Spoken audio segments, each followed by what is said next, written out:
my dear students. Welcome to the Krishna classroom, your English Pathshala. This is Shivani Krishna.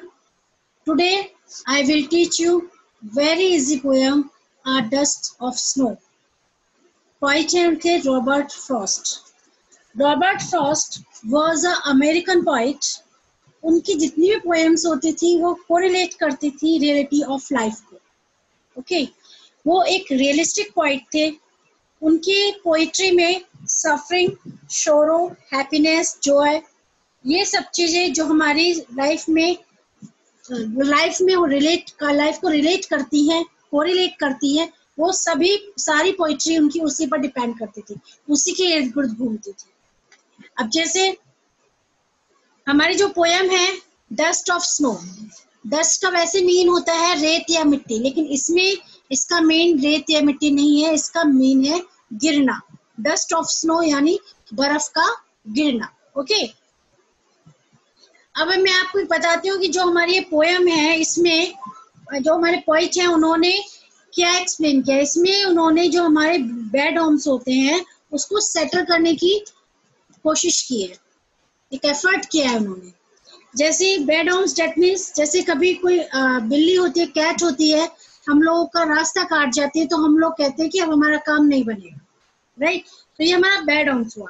या फिर कोई crow हमें नजर आ जाता है, कोई क्रो हमारे सिर पे बैठ जाता है या फिर अपना साउंड निकालने लगता है, तो हम उसको बैड होम्स मानते हैं कि वो बैड कोआ जो होता है, क्रो जो होता है, वो डेथ का सिंबल होता है. हम लोग इस तरीके से बोलते हैं. लेकिन ये जितने भी होते हैं ये हमारे बैड होम्स होते हैं. इनको इसी को उसने पोइट ने इसी को सेटल करने के लिए इस पोएम को बनाया है. ओके, लिखा है क्रो एंड हेमलॉक ट्री. इसमें सिंबल होते हैं आप क्रो और hemlock tree according to human beings symbol होते हैं डेथ के, डार्कनेस के, ग्लूम के, फियर के, जिनको देखकर हमें बैड वाइब्स आती हैं. ओके, बट ऐसा नहीं है. मैं आपको पोएम एक्सप्लेन करती हूँ. ये था पोइट्री के उसके बारे में पोइट ने क्या चीज एक्सप्लेन करनी चाहिए. अब हमारी पोएम आती है. पोएम है the way a crow shoot down on me the dust of snow from a hemlock tree. Hemlock tree और क्रो, अभी मैंने आपको बताया सिंबल है डेथ के, डार्कनेस के, ग्लूम के और फियर के. किनके अकॉर्डिंग? ह्यूमन बीइंग्स के अकॉर्डिंग. ओके, तो इसमें पोइट कहता है कि एक किरो उसने मुझ पर गलती से डस्ट ऑफ स्नो करे, यानी कि उसने गलती से बाय मिस्टेक स्नो उसके ऊपर गिरी. पोइट हेमलॉक ट्री के पास नीचे खड़ा था, उसके ऊपर बर्फ गिरी. अब इसमें तो ये तो हम लोग बोलेंगे कि सिर्फ कैसे गिरी, आई डोंट नो, इसके बारे में पोइट ने एक्सप्लेन नहीं किया है. लेकिन हम अपने आप एग्जम्पशन कर सकते हैं कि मे बी जो क्रो है वो पेड़ पर बैठा हो, उसकी जो लीव्स हैं, ब्रांचेज हैं, उस पे बर्फ ढकी हुई है, लेयर्स है बर्फ की. तो उनको जैसे ही क्रो वहां से उठा तो जो उसके विंग्स हैं उसने अपने विंग्स को स्टार्ट किया, देन बर्फ उसके सिर पर गिरी, राइट.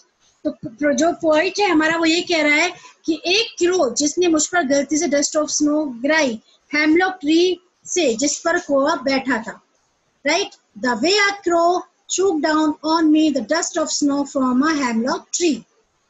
ठीक है. वो कहता है has given my heart a change of mood and saved some part of a day I had drew. कहता है कि जैसे ही वो डस्ट ऑफ स्नो मेरे सिर पर आया तो मेरा जो मूड था, मेरे जो मन में प्रॉब्लम्स हो रही थी, जितना मैं सोरो से भरा हुआ था, वो सब मेरा मूड चेंज हो गया. और उससे क्या हुआ, उसके जो मन था वो खुश हो गया, हैप्पीनेस से भर गया, जोश से भर गया. वो कहता है इस तरह से एक तरीके से जो मेरा पूरा होल डे था वो वेस्ट होने से बच गया.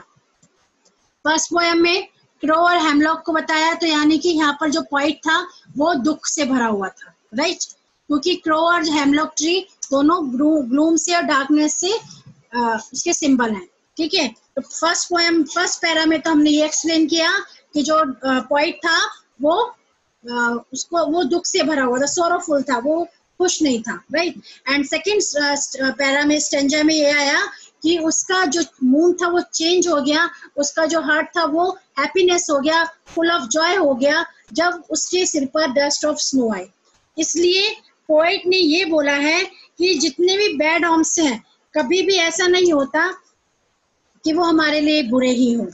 कि क्रो बैड ऑम्स में हम लोग गिनते हैं, हेमलॉक ट्री को भी हम बैड ऑम्स में गिनते हैं। वो कहते हैं कि जो बैड होम्स की जितनी भी हमारे बैड होम्स हैं, वो जितना भी हम कहते हैं कि हमारे साथ ये बुरा हुआ क्योंकि ऐसा हो गया, ये सब क्या है? क्रिएशन है। किसकी? ह्यूमन बीइंग्स की। स्टोरीज बनाई हुई है जिन पर सारा ह्यूमन बीइंग्स बिलीव करता है। ठीक है, ऐसा नहीं है कि जो मैसेंजर्स आते हैं हमारे साथ, हम मैसेंजर्स जानते हैं जैसे ऑफ ऑल बैड थिंग्स के लिए, जैसे क्रो है, हेमलॉक ट्री मैंने आप लोगों को बताया अभी, तो वो किसके? बैड ऑम्स के सिंबल है। ऐसा नहीं है कि अगर वो स्ट्रेंजर्स वो अगर हमारे सामने आते हैं, कैट है, क्रो है, अगर ये हमारे सामने है, तो ऐसा नहीं है कि वो बैड थिंग्स के लिए ही हमारे सामने आएंगे। ऐसा भी हो सकता है कि कभी वो हमारे लिए बहुत अच्छी चीज के लिए भी आए, वो हमारे सामने से गुजरे और हमारा काम बन जाए। तो वो कहता है ये क्रो है, वो मेरे लिए क्या था? सेवियर था। क्या था? सेवियर था। क्योंकि क्रो के मूवमेंट से ही स्नो उसके ऊपर गिरी और उसका मूड चेंज हो गया। ओके, इस पूरी पोयम में उसने कहा है कि जितने भी बैड ऑम्स हैं, जो जितने भी हमारे बैड ऑम्स होते हैं, इनको हमें नहीं मानना चाहिए। ये क्रिएशन है ह्यूमन बीइंग्स की, जो जिन लोगों ने बना दी है उस पर हम सभी लोग बिलीव करते हैं, पर ये चीज ठीक नहीं है। इसको सेटल कर देना चाहिए, इसको फिनिश कर देना चाहिए, क्योंकि ऐसा नहीं है कि जिनको हम बैड ऑम्स मानते हैं, बैड थिंग्स मांगते हैं कि वो हमारे लाइफ में और बैड थिंग्स को ही कैरी करेंगे। ऐसा नहीं है, वो हमारे लाइफ में हमको रिफ्रेश भी कर सकते हैं, हमको हैप्पीनेस से भर सकते हैं। ओके, तो इसलिए उसने इस पोइट्री में सभी बैड ऑम्स को सेटल करने के लिए एक्सप्लेन किया है, एडवाइस दी है। ओके, इसमें मैंने इसके जो पोएटिक डिवाइसेस हैं, अब जैसे एंजमेंट जैसे सेम एंजमेंट है इसमें, जिसमें कि एंजमेंट में क्या होता है? एंजमेंट होता है कि कंटिन्यूटी में पोएम चल रही है, कोई भी लाइंस में ब्रेक नहीं है, कोई भी कोमा नहीं है, no comma, no full stop, कोई भी नहीं है, कंटिन्यूअसली पोएम चल रही है। अब देखिए, फर्स्ट स्टैंजा से पोएम स्टार्ट हुई, फर्स्ट स्टैंजा देन कंप्लीट हो गया, एंड सेकंड स्टैंजा स्टार्ट हुआ, सेकंड स्टैंजा कंप्लीट हो गया। कहीं भी पोएम में no comma, no full stop. Okay, same इसमें फिर नेक्स्ट है हमारा एलिट्रेशन। एलिट्रेशन में देखिए, जैसे इसमें सेम,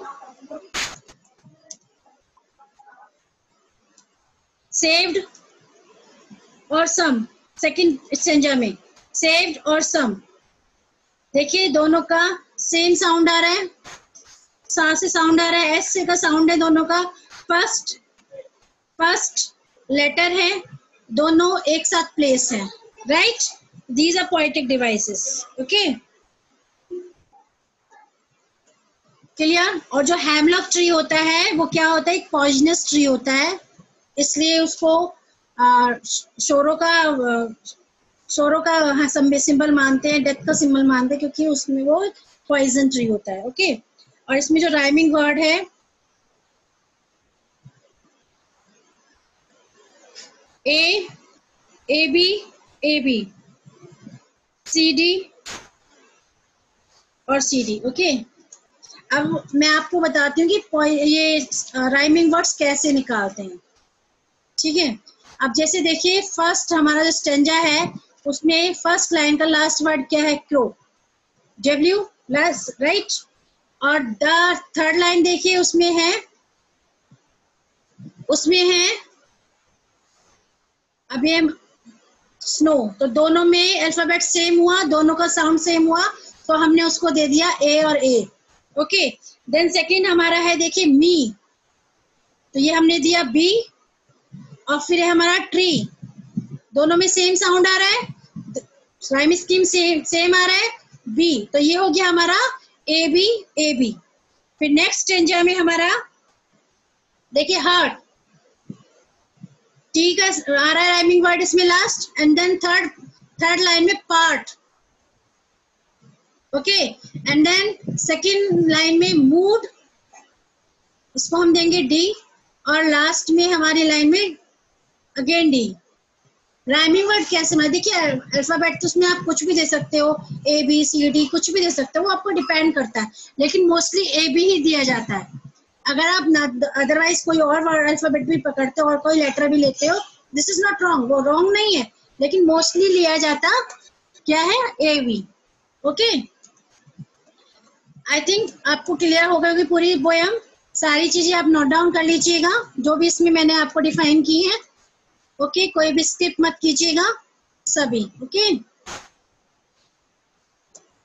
दैट्स ऑल, और please don't forget this, like and subscribe this channel, don't forget. Okay, कोई भी भूलेगा नहीं, इस चैनल को सब्सक्राइब और लाइक जरूर करें। That's all, good day and have a nice day. Okay, bye.